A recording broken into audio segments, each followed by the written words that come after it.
എത്തി എത്തി എത്തി ആളിവിടെ ഉണ്ട്. ഇവിടെ ഉണ്ട്. റെഡിയാണല്ലോ ചേച്ചി? പിന്നെ ഞാൻ പറയുന്നത് കേൾക്കുന്നുണ്ട്. കേൾക്കുന്നുണ്ട്. ഓക്കെ, കണ്ണു തീർക്കട്ടെ. യെസ്, അങ്ങനെ നമ്മുടെ സമ്മാനത്തില് നമ്മുടെ സർപ്രൈസ് ഗസ്റ്റിനെ കാണാം. അയ്യോ, ഞാനൊരു മൂച്ചോട്ട്. ഇത് ശരിക്കും പറയുന്നതാണ്. ഇവിടെ ഇരുന്നോ, അവിടെ ഇരുന്നോ, അവിടെ ഇരുന്നോ, കൂടെ ഇരുന്നോ. ഞാൻ ഇവിടെ അടുത്തിരിക്കുകയാണേ. ശരിക്കും പറയണതാണ് ചേച്ചി, ഞാനിത് ചേച്ചിക്ക് ശരിക്കും പറയുന്നു. ഇതിപ്പോ എന്താ പറയാ, ഇത്രയും നേരം ഞാൻ സർപ്രൈസ് കൊടുക്കാനായിട്ട് വന്ന് സ്വീറ്റി വിശ്വസിക്കുന്നില്ല. ഇത് കണ്ടു കഴിഞ്ഞപ്പോൾ സാധാരണ എനിക്ക് സോഷ്യൽ മീഡിയയിൽ തെറിവിളി ചീത്തവിളി മാത്രമാണ് കിട്ടിക്കൊടുത്തിരിക്കുന്നത്. ആദ്യമായിട്ടാണ് ഞാൻ പൊട്ടിക്കരയിച്ചപ്പോ ഞാൻ കരയാതെ പിടിച്ചു വെച്ചോണ്ടിരിക്കുക.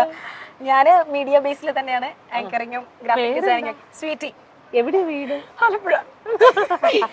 ഇത് മാത്രമേ വരുന്നുള്ളൂ. മഞ്ജു പത്രോസ് എന്ന് പറഞ്ഞ ഒരാളെ കാണാൻ വേണ്ടിയിട്ട് ഇവിടെ എറണാകുളത്ത് ഹോളിഡേ ഇൻ ഹോട്ടലിൽ വന്ന് താമസിക്കായിരുന്നു. ചുമ്മാ സത്യം. എന്നെ കാണാൻ കേൾക്കുമ്പോഴത്തോട്ട് വന്നപ്പോ എപ്പോ വിളിച്ചാലും തിരുവനന്തപുരത്തല്ലേ, ഷൂട്ടിങ്ങിന്റെ തിരക്കിലല്ലേ, അവിടെ ഒന്നും ഇല്ലല്ലോ. ഇവരോട് പറഞ്ഞിട്ട് തന്നെ കുറച്ചായി. എന്നിട്ട് അവര് കുറെ റിസ്ക് എടുത്തിട്ട് എന്നാലും ഞാൻ പക്ഷെ കാണാൻ പറ്റുമെന്ന് വിചാരിച്ചില്ല. So much. ആക്ച്വലി ഞാനാണ് താങ്ക്സ് പറയേണ്ടത്. സത്യമായിട്ട് ഇവര് കണ്ണു തുറക്കുമ്പോ കൂടെ എന്നോട് പറയും ഇത് നമ്മുടെ പ്രാങ്ക് എപ്പിസോഡ്. ഞാൻ ഇവിടെ പറഞ്ഞിട്ട് വരുന്നു പ്രാങ്ക് എപ്പിസോഡാന്ന് പറയുന്ന വിചാരം. സത്യമായിട്ട് ഞാൻ കാണാൻ പറ്റുന്നില്ല. സത്യത്തിൽ വിശ്വസിക്കാൻ പറ്റുന്നില്ലല്ലേ. ഇവിടെ ആർട്ടിസ്റ്റും ആരാധികയും തമ്മിലുള്ള കെട്ടിപ്പിടുത്തവും കരച്ചിലും ഇമോഷണൽ ഇതുമാണ് ഇവിടെ വർക്ക്ഔട്ട് ആയിരിക്കണത്. അപ്പയും അമ്മയും മഞ്ജുവിന് വേറൊരു കാര്യം അറിയാം, നമ്മൾ ഇത് ശരിക്കും ജെനുവിൻ ആയിട്ടാണോ പറയണത് നമുക്കും അറിയില്ലല്ലോ. മഞ്ജുവിന് നമ്മളൊരു പുതിയ പ്രോഗ്രാം സ്റ്റാർട്ട് ചെയ്തതാ, സമ്മാനം എന്ന് പറഞ്ഞിട്ട്. അതിൽ ഇതുപോലെ തന്നെ ആർട്ടിസ്റ്റുകൾക്ക് ഓരോരുത്തർക്കും ഓരോരോ ആർട്ടിസ്റ്റുകളായിരിക്കുമല്ലോ ഇഷ്ടം. അപ്പൊ അവരുടെ ആർട്ടിസ്റ്റുകളെ കാണാനുള്ള ഒരു അവസരം നമ്മളായിട്ട് ഒഴുകി കൊടുക്കുന്നു. ത്രൂ മൈൽ സ്റ്റോൺ നമ്മൾ അത് ചെയ്തു കൊടുക്കുന്നു. അപ്പൊ അങ്ങനെ നമ്മൾ ജസ്റ്റ് അപ്രോച്ച് ചെയ്യുമോ? നമ്മളായിട്ടല്ല, ഇവരെ ഇങ്ങനെ ആൾക്കാർ ഇങ്ങനെ അപ്രോച്ച് ചെയ്യുന്നുണ്ട്. നമ്മൾ ഓൾറെഡി ഇതിന്റെ ഒരു പ്രൊമോഷൻ പോയിട്ടുണ്ടായിരുന്നു.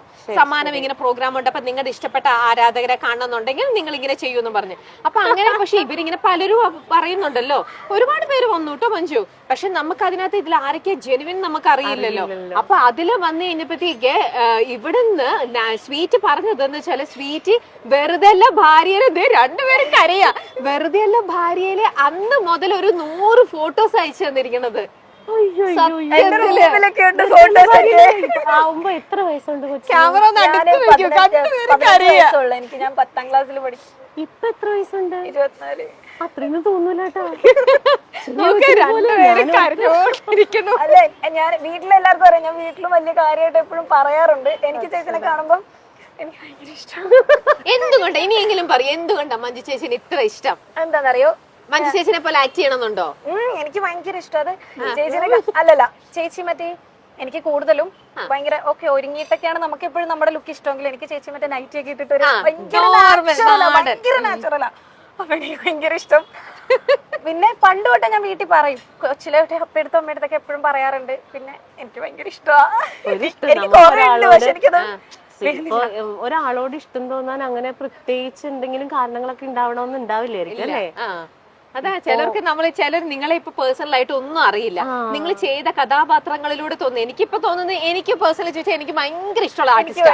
എനിക്ക് തോന്നുന്നു മഞ്ജുവിന് ഇഷ്ടമല്ല എന്ന് പറയുന്ന ആൾക്കാർ ഈ സോഷ്യൽ മീഡിയയിൽ ചെയ്ത് വിളിക്കുന്ന കുറച്ച് അവരല്ലാണ്ട്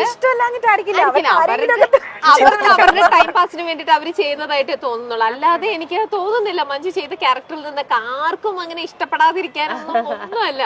അപ്പൊ ഈ കുട്ടിയുടെ ഇഷ്ടം കണ്ടപ്പോഴേ ഞങ്ങൾക്ക് കുറെ പേര് ഇങ്ങോട്ട് അപ്രോച്ച് ചെയ്തപ്പം അതിനകത്തുനിന്ന് സോർട്ട് ഔട്ട് ചെയ്തിട്ട് ഞങ്ങൾ ഈ ഒരു കുട്ടീനെ ഞങ്ങൾ ഞെട്ടിപ്പോയി. വെറുതെ തുടങ്ങിയ സമയം മുതലുള്ള ഫോട്ടോസ് എല്ലാം കളക്ഷൻസ് പറയുമ്പോഴൊക്കെ എന്റെ വിചാരം എന്താ അറിയോ, ഇപ്പൊ നമ്മളെല്ലാം സോഷ്യൽ മീഡിയയിൽ വർക്ക് ചെയ്യുന്ന ആൾക്കാരാണ്. നമ്മളൊരു പ്രോഗ്രാമിന് വേണ്ടിയിട്ട് കുറെ കാര്യങ്ങള് ഓഡിയൻസ് അറിയാതെ ക്രിയേറ്റ് ചെയ്യൂലേ. അതെ, നിങ്ങൾ ഇതൊക്കെ പറയുമ്പോ ഇത് ചിലപ്പോ ഡ്രാമയാണോ, നമ്മളിങ്ങനെ ചുമ്മാ ഫേക്ക് ചെയ്യുന്നതാണോ? അയ്യോ അല്ലാട്ടോ, 0% പറ്റോ ഇത് നടക്കുമെന്ന് എനിക്ക് അറിയത്തില്ല. പക്ഷെ എന്നാലും ഞാൻ ആദ്യം അപ്രോച്ച് ചെയ്ത് അത് കഴിഞ്ഞിട്ട് ഞാൻ ഭയങ്കര സ്ട്രോങ് ആയിട്ട് പറഞ്ഞു. എന്തായാലും എന്നെ പോലെ ഉള്ളവർ തന്നെ ആയിരിക്കുമല്ലോ ഓരോരുത്തരെ കാണണമെന്ന് പറഞ്ഞ് ഇവരോട് പറയുന്നേ. അപ്പൊ ഞാൻ ഭയങ്കര സ്ട്രോങ് ആയിട്ട് പറഞ്ഞിട്ട് ഞാൻ വീട്ടിലെ അമ്മയോടും പറഞ്ഞു, നമ്മൾ അത്ര ആത്മാർത്ഥമായിട്ട് പറഞ്ഞ എന്തായാലും കാണാൻ പറ്റാണ്ടിരിക്കില്ല. അതിന് വേണ്ടിട്ട് മഞ്ജു ചേച്ചിക്ക് ഒരു ഗിഫ്റ്റ് കൊണ്ടുവന്നിട്ടുണ്ട്. മഞ്ജുവിനുള്ള ഗിഫ്റ്റ് എന്താ ആലപ്പുഴക്കാരുടെ സ്പെഷ്യൽ സ്പെഷ്യൽ. ആ അപ്പൊ മനസ്സിലായില്ലേ, അതിന്റെ ഷേപ്പ് കണ്ടപ്പോ തന്നെ മനസ്സിലായല്ലോ. ബോട്ട്. അതെ അതെ, വള്ളംകളിക്ക് ഈ പ്രാവശ്യം വള്ളംകളി. എന്നെ ഓർക്കണം, ആലപ്പുഴ ഓർക്കണം എപ്പോഴും. വഞ്ചി ഒന്നും വേണ്ട, ഞാൻ എപ്പോഴും ഓർക്കും. അല്ലെങ്കിൽ ഓർക്കോ? അയ്യോ എനിക്ക് മഞ്ജു ചേച്ചി തന്നെ ആണല്ലോ പറയുന്നത്. പുതിയ വീട്ടില് വെച്ചേക്കാം കേട്ടോ. ഹാർട്ട് ബീറ്റ് കൂടി ഞാൻ മിക്കവാറും ഇവിടെ പാനിക് അറ്റാക്ക് ഇന്നത്തോടെ ഈ എപ്പിസോഡ് ശരിക്കും പറഞ്ഞാൽ സമ്മാനം ഇങ്ങനെ വലിച്ചു ഇങ്ങനെ എടുക്കണം. ആ ഒരു എക്സൈറ്റ്മെന്റില് പെട്ടെന്ന് കാണണം. ഈ സ്വീറ്റ് ആണെങ്കിൽ എല്ലാ ദിവസവും രാത്രിക്കും മഞ്ജുവിന്റെ പ്രോഗ്രാം കണ്ടിട്ടാ കിടന്നുറങ്ങും. അതറിയോ? എവറി നൈറ്റ് സിംഗിൾ ഓരോ ദിവസം ആ എപ്പിസോഡ് കണ്ടിട്ട് അല്ലേ. വീട്ടില് ഞങ്ങൾ എല്ലാവരും കൂടെ ആണെങ്കിലും എപ്പോഴും എന്തെങ്കിലും ഒക്കെ കാണണല്ലോ. ഒന്നും ഇല്ലെങ്കിൽ പോലും ചേച്ചിയുടെ പ്രോഗ്രാം എപ്പോഴും ഉണ്ടാവും വീട്ടില്. മിക്കവാറും ചേച്ചിയുടെ സൗണ്ട് ഞങ്ങളുടെ വീട്ടിലുള്ള ഒരാളുടെ സൗണ്ട് പോലെയാ. എപ്പോഴും ഞങ്ങളുടെ വീട്ടിൽ കേൾക്കുന്ന ഒരു സൗണ്ടാ ചേച്ചിയുടെ. മഞ്ജു ഉറങ്ങില്ല. അതായത് ഇപ്പൊ നമ്മളോട് മാക്സിമം എന്താ പറയാ, നന്നായിട്ട് അഭിനയിക്കുന്നുണ്ട്, അല്ലെങ്കിൽ നല്ല ആ പ്രോഗ്രാം നല്ലതാണ്, അല്ലെങ്കിൽ കൂടെയുള്ള ഒരാളെ അന്വേഷിച്ചെന്ന് പറയണം എന്നൊക്കെയാ പറയാറ്. അല്ലാതെ ഇപ്പം വലിയ താരങ്ങളെ സംബന്ധിച്ച് അവർക്ക് ഒരുപാട് ഇത്തരത്തിലുള്ള റിഫ്ലക്ഷൻസ് റിയാക്ഷൻസ് ഒക്കെ കിട്ടും. ഇപ്പൊ നമ്മളെ പോലെയുള്ള ആളുകൾക്ക് അത് കുറവാ. അപ്പൊ ഇങ്ങനെ എനിക്കതാ വിശ്വസിക്കാൻ പറ്റാത്തത്. ഇഷ്ടമാണ്, സ്നേഹമാണെന്നൊക്കെ പറയും, പക്ഷെ നമ്മളെ കാണാൻ ഒരാൾ ഇത്രയും എഫേർട്ട് എടുത്ത് തരും. അതൊക്കെ എന്റെ ലൈഫിൽ ആദ്യത്തെ അനുഭവം. ഞാൻ കൊച്ചിലേക്ക് ഡാൻസ് ഒക്കെ കളിക്കുമായിരുന്നു. അപ്പൊ ഞാൻ ഡാൻസ് കളിക്കുമ്പോ കൂട്ടത്തില് ചില സമയത്തൊക്കെ ഞാൻ അങ്ങനെ കളറിനെ പറ്റി പറയുമല്ല, ഇച്ചിരി കുറച്ച് നേരമുള്ള ആൾക്കാരൊക്കെ വരുമ്പോഴേ ചിലപ്പോങ്കിലും ഞാൻ നന്നായിട്ട് കളിക്കുന്ന ആയിരിക്കും, എനിക്ക് കോൺഫിഡൻസ് ഉണ്ടെങ്കിൽ പോലും കാണാൻ ഇച്ചിരി കൂടെ നിറമുള്ളവരെ ഫ്രണ്ടിൽ നിൽക്കുക അങ്ങനെയൊക്കെ പറയലുണ്ട്. അപ്പൊ നമ്മളെ മാറ്റലുണ്ട്. അപ്പം ചേച്ചിയുടെ ഒക്കെ വീഡിയോസ് ഒക്കെ കാണാൻ നേരം ചേച്ചി ഒരു ഡസ്റ്റി കളറാണ്, പക്ഷെ എന്നാലും അതിലല്ലല്ലോ നമ്മുടെ കോൺഫിഡൻസിലല്ലേ ചാലഞ്ചിൽ. അങ്ങനെയൊക്കെയാണ് എനിക്ക് തോന്നുന്നത്. ഞാൻ ഫസ്റ്റിലെ തുടങ്ങുന്നത് എനിക്ക് തോന്നുന്നു, ആദ്യം തുടങ്ങുന്ന ആ സമയത്ത് അത്രയൊക്കെ ഉള്ളൂ ബുദ്ധി. ഒരുപാട് വലിയ ചേച്ചിനെ പറ്റി കുറെ ഒന്നും ആധികാരികമായി അറിഞ്ഞിട്ടുള്ളതൊന്നല്ല. ഏറ്റവും ആദ്യം തുടങ്ങുന്നത് ആ ഒരു കുഞ്ഞു കാര്യത്തിൽ അങ്ങനെ സ്റ്റാർട്ട് ചെയ്യുന്നത്. പിന്നെ സ്ഥിരമായിട്ട് കാണാൻ തുടങ്ങി മറിമായും. എനിക്ക് വന്ന് ബിഗ് ബോസ് ഒക്കെ കാണാൻ തുടങ്ങിയത് ചേച്ചി വന്ന്. ബിഗ് ബോസ് എന്ന് പറയുന്ന ഒരു ബഹളമുള്ള ഒരു പരിപാടി മാത്രമായിരുന്നു എനിക്ക്. ചേച്ചിയുടെ ഇതിൽ വന്നിട്ടാണ് അത് കാണുന്നത്. വീട്ടില് ഫോട്ടോസ് ഒക്കെ ഉണ്ട് എന്റെ റൂമിൽ. ഇനി ഒരു കാര്യം കൂടെ പറയേണ്ടതായിട്ടുണ്ട്. ഒരു തവണ ഈ സ്വീറ്റ് കുറച്ച് ലൈഫിൽ കുറച്ച് സമയം ഡിപ്രഷനിൽ പോയി. ആ കഥയും കൂടെ പറഞ്ഞു കൊടുക്കുക, എന്തുകൊണ്ടാണ് ലൈഫിൽ ഡിപ്രഷനിൽ പോയത്? ഇതുപോലെയൊക്കെ തന്നെയുള്ള കാര്യങ്ങളൊക്കെ കൊണ്ട് തന്നെയാണ്. കാരണം ഞാന് ഇങ്ങനെ കുറെ കാര്യങ്ങളിൽ മുമ്പോട്ട് ആർട്ട് പരമായിട്ടൊക്കെ ചെയ്യാൻ, ഇപ്പൊ ആങ്കറിങ് ആണെങ്കിലും ഡാൻസിങ് ആണെങ്കിലും കലാപരമായിട്ട് മുമ്പിലോട്ട് വരുമ്പോ ചിലപ്പോ ഞാൻ നന്നായി ചെയ്യുമായിരിക്കും. അപ്പൊ എന്റെ കൂട്ടത്തിലുള്ള ആൾക്കാരൊക്കെ തന്നെയാണെങ്കിലും അറിയാമെങ്കിൽ പോലും പിന്നെ അവര് വളർത്തില്ല. അവര് ഇങ്ങനെയുള്ള കാര്യങ്ങൾ പറഞ്ഞ് എന്നെ തളർത്താൻ നോക്കിയിട്ട് ഒരുപാട് വിഷമിച്ചിട്ടുണ്ട്. അമ്മയുടെ അടുത്ത് ഒത്തിരി കരഞ്ഞിട്ടുണ്ട്. അപ്പോഴൊക്കെ നമുക്കൊരു ധൈര്യമല്ലേ ചേച്ചിയൊക്കെ. പിന്നെ യൂട്യൂബ് ചാനൽ ഉണ്ടായിരുന്നില്ലേ ബ്ലാക്കീസ്, അത് സ്ഥിരം കാണുമായിരുന്നു. അത് കണ്ടോണ്ടിരുന്നപ്പം വീട്ടിൽ സ്ഥിരം പിന്നെ പ്രശ്നമായി. ഇങ്ങനെ ഭയങ്കര അഡിക്റ്റഡ് ആയിട്ട് ഇരുന്ന് കണ്ടിന്യൂസ് ഇരുന്ന് കാണും. ടൂമച്ച് ഇരുന്ന് കാണുമ്പോഴത്തേക്ക് അപ്പൊ വീട്ടിൽ അവർക്ക് പ്രശ്നം തോന്നില്ല, എന്തിനാ നീ ഫുൾ ടൈം ഇങ്ങനെ ഈ മഞ്ജുവിന്റെ ഇങ്ങനെ കാണുന്ന. അങ്ങനെ വീട്ടിൽ കുറച്ച് പ്രശ്നമായി. അപ്പൊ ഇവൾക്ക് പിന്നെ കാണാൻ പറ്റുന്ന ഒരു സിറ്റുവേഷൻ ആയില്ല.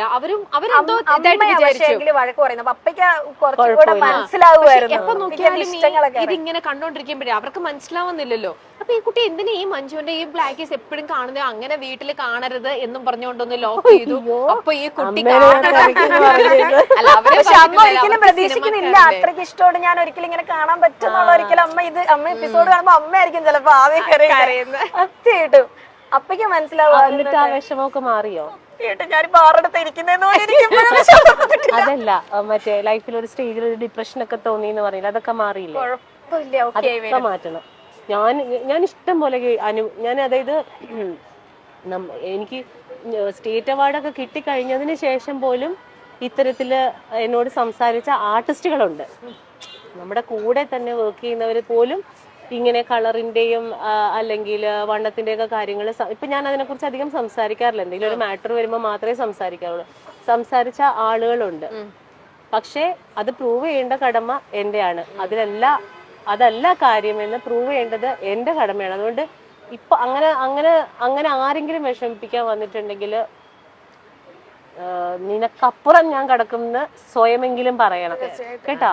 നിനക്കപ്പുറമാണ് എന്റെ സ്ഥാനം, നീ എനിക്ക് ഒന്നുമല്ല എന്ന് പറയാം. ഞാൻ ചേച്ചിനെ കണ്ടു. അതെ, അത് മാത്രല്ല ഈ പറഞ്ഞ വലിയൊരു അത് ചിലപ്പോ ഇപ്പൊ ഈ സ്വീറ്റിക്ക് അതിന്റെ ഇമ്പോർട്ടൻസ് എത്രത്തോളം മനസ്സിലായി എന്ന് എനിക്ക് പറയില്ല. പക്ഷെ ടേക്ക് ദാറ്റ് വേർഡ്, ആ പറഞ്ഞത് ഭയങ്കര സത്യമുള്ള വാക്കുകളാണ്. സത്യമാണ്. നമ്മൾ മനസ്സിൽ വിചാരിച്ചിട്ടുണ്ടെങ്കിൽ നമ്മൾ ജയിച്ചിരിക്കും.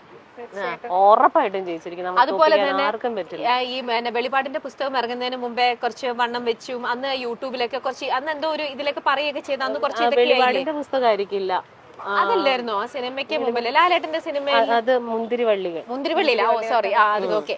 അപ്പൊ മുന്തിരിവള്ളികൾ തളിർക്കുന്നതിന് മുമ്പാണ് എനിക്ക് ആക്സിഡന്റ് ഒക്കെ ഉണ്ടായത്.